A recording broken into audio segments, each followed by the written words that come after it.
Good evening, Cowboy fans. We welcome you to the auxiliary gym on the campus of Oklahoma State University inside the OSU Athletic Center. I'm Larry Reece, and I'm joined by one of our coaches here, one of our great coaches. This guy knows what he's doing, and we're fortunate to have him here at Oklahoma State, entering your fourth season here with the good orange on your back, and we like that. But Glenn Spencer is with us, and linebackers coach. We'll talk a little bit about the positions, but we want to dive right in to talking about some of these new recruits because I saw some of the guys come through. All the freshmen introduce themselves to our extreme campers. And as they came through, people would say, who recruited you? And the name Glenn Spencer kept coming up time after time. And you've really created a little pipeline from your home state of Georgia. And it's every year it's not like that. I had a big need at linebacker. So, of course, I'm personally going to be involved with every linebacker that's recruited. They come to me and I say, yeah, I want them, or no, I don't want them. So that doesn't happen every year. The Georgia thing is something, when I came here and Mike knew my connections there, he knew I'd coached there for 20 years. I have great relationships with the high school coaches. I was a head coach there.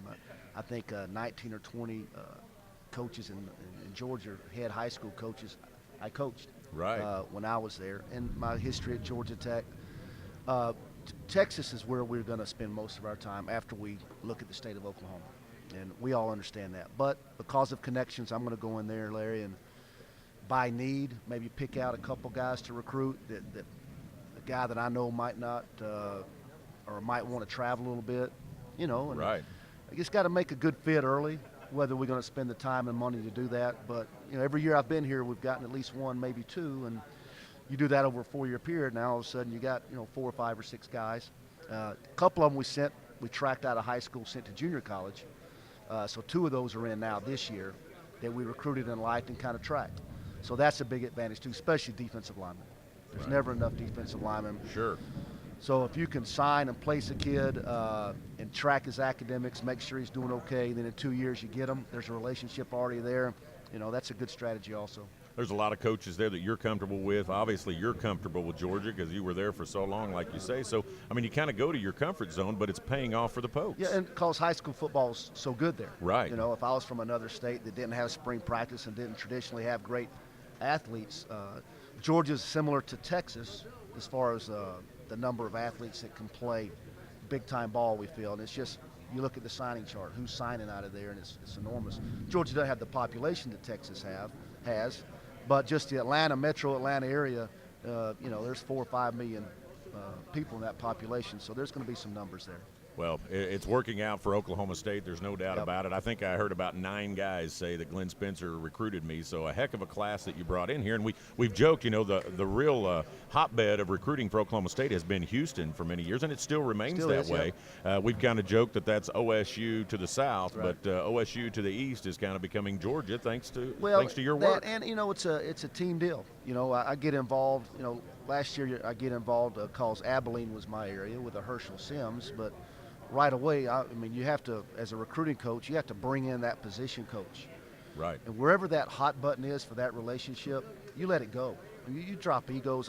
We don't care who signed who. It's a team deal.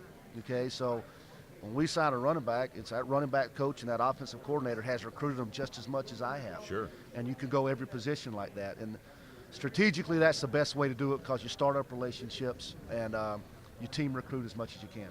Well, we're fortunate to have some great recruiters like Glenn Spencer on this staff. Coach Gundy's done a great job of bringing in not only very quality, great coaches, but really strong recruiters. You might hear a little sound in the background that's unfamiliar. I was telling Larry before we got started, that's a great sound. Got a little thunder. Could that be thunder? So it actually is raining in Cowboy country, or God's country as we like to call it. We can break 100 one of these days at camps. That under would be 100, nice. Under 100, you guys, let's talk a little bit about the heat. You're trying to beat the heat by going really early with practices. We do. And again, it's a sacrifice. You're coming in a little earlier, and it makes for a long day. But when you consider we're off the field every day by about 10:20, 10:25, maybe 10:30.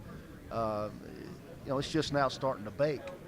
It's funny. I was talking with Bill the other day, and it's about the last 30 minutes of practice, and we're like, oh, here it comes. You could feel that heat building up, and the dew is starting to, rise. And you got to get ready. You're going to play in the heat. Right. But you got to be smart, too. And we believe, and Mike's done a great job of saying, hey, when we enter that first game, I want a fresh team.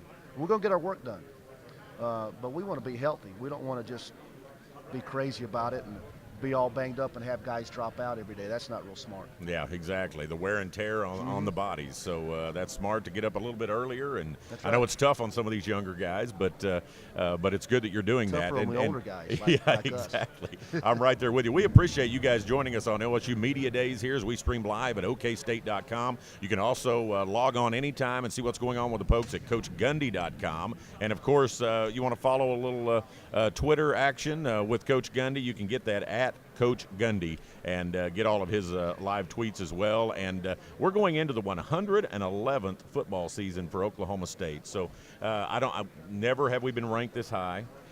So people are very excited. You could see that with all the autographs that you guys got to sign today. There were a lot of people up there. Fan Appreciation Day here today, and the Orange Nation rolled out. But you've got to be excited about where the program is headed and where we are right now, finally getting some national respect. Yeah, it's my 4th year, and I like to say I hit it at a good time, Larry. You Right. know, and when you come here, you kind of start to learn the history and the tradition, and you know the ups and downs that have happened. And I mean, Mike has done a tremendous job of, coaches will come and go, assistants will come, but his base philosophy that we hang our hat on, and the structure that comes from him, it doesn't change. Good coaches are going to get opportunities elsewhere, but the character of the team, the heartbeat of the team comes from his philosophy, and I think if you stick to that and we recruit well and just, again, believe in each other, it's a great time to be a Cowboy, and we're going to keep on trucking. Absolutely. Let's talk just a little bit about the defensive unit. You guys have a challenge because of the offense that we run. You're on the field a lot more than most defenses around the country. Right. So that's a challenge there. So some of the stats are skewed, and you might talk a little bit about that. But it's also important to have depth, and you guys may have more depth than we've ever had at Oklahoma State. You look. You can't help as a coach. Coaches will say, we don't look at stats. That's not true. They do. That's great coach speak, I guess you could say right there. But we want to take pride. We want to be in the tops of a lot of categories in the nation. The most important one is the win. And if we give up a few just so we have one more, at the end of that, the game's over. That's fine. But we have to find ways, again, by rolling people, by creating depth, to have a fresh team in the 4th quarter when we might be on our 80th, 85th rep. Statistically, right now, you say TCU has finished in the top in the last couple years.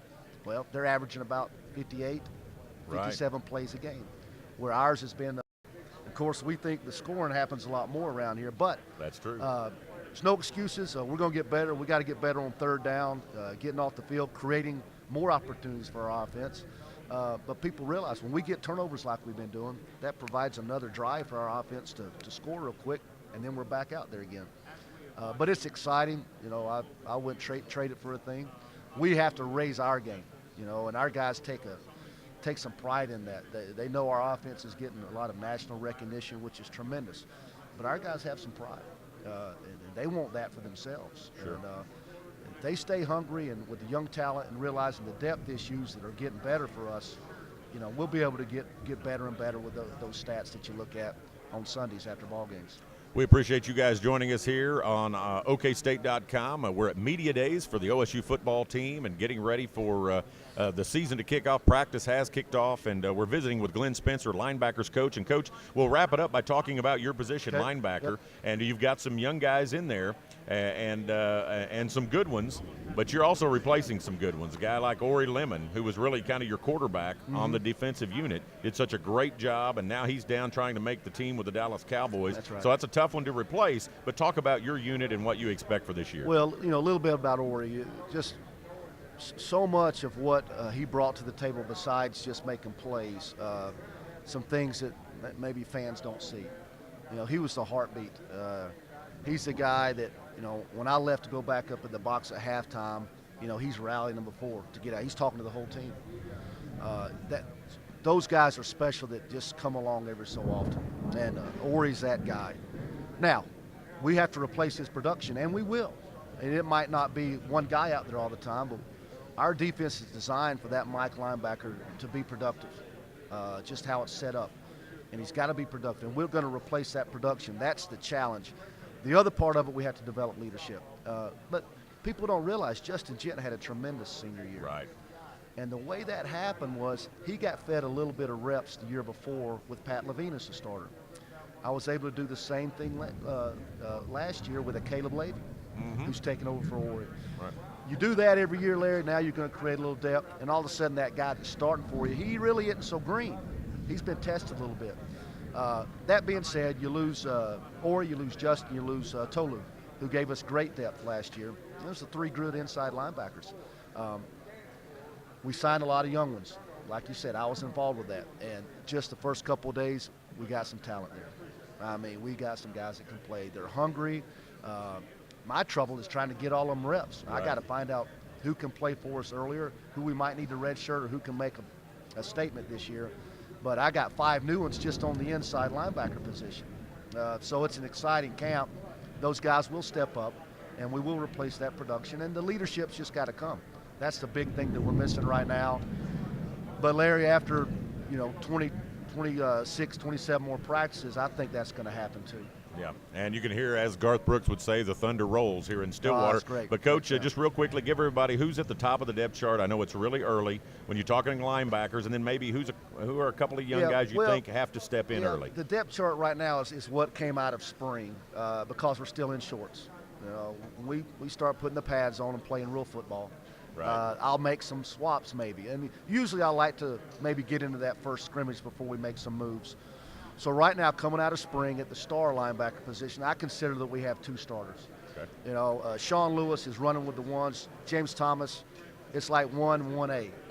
So that's a great position for us. Couple of good ones there. Now, we're in our speed package a lot. We're in our 3-4 look a lot on long yardage. We can pressure a little bit more. We got better cover guys on the field. They come out with 3 and 4 wide. We can match that. When we do that, Sean and James are on the field at the same time. So that's our best unit. In the middle, came out of the spring with Caleb Levy with a slide edge over Tyler Johnson.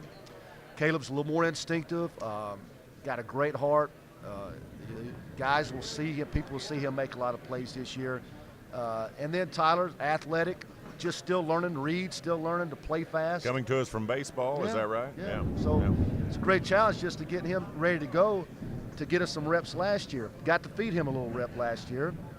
Caleb had a hurt arm, or he went out a little bit, or late in the game when we got 3 or 4 touchdowns, I got him in there, which is huge to get him reps. We'll be fine with those 2. And then you got Laron Furr coming off a knee injury. People don't realize his knee has been banged up for a long time, and so we're testing that in camp, and then some freshmen that'll give us some depth. So that's a depth talent. We've never had this depth before since I've been here at that position. Will linebacker's the one that maybe is not so solid. Got players. I got to find out, put the pads on, who can produce, who can do right, line up right, do right, and make plays. And we got some candidates there. Joe Mitchell's the starter right now. He was out of spring. He's come along. He's never been inside before. Moved him from a safety to a star, now to a will. So he's had 3 moves since he came here. He's getting bigger, stronger. He had a good spring. He's having a good camp. Brought in Alex Elkins, junior college player out of Blinn. Physically is what you want. Has played really just 2 years of football. Really green.